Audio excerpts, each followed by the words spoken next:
You know, and correct my thinking if I'm wrong here.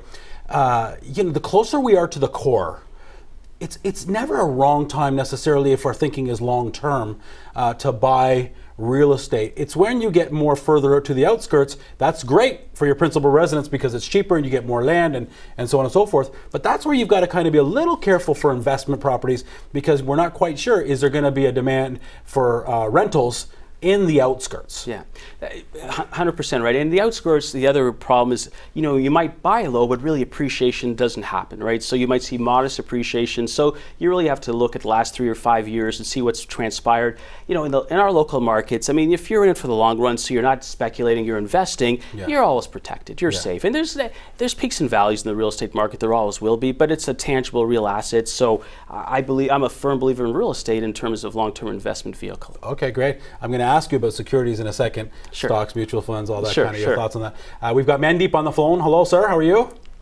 I am well, Rav. Good to talk to you and Sam there tonight. Okay, great. Thanks for calling in. So I hear a lot, Rav, that you're talking with Sam, and I obviously, who has in Mississauga and Brampton, heard about Sam McDadi and the great sales and volumes of sales that Sam does, I guess, year after year. Yeah. But I want to ask you, Sam, don't you think it's just as important for your clients, or even the important point is not so much the volume, but getting the asking price or close to really the asking price, or even not more because of the competitive sort of real estate business that we have in the last 20 years here, to get that asking price for your client?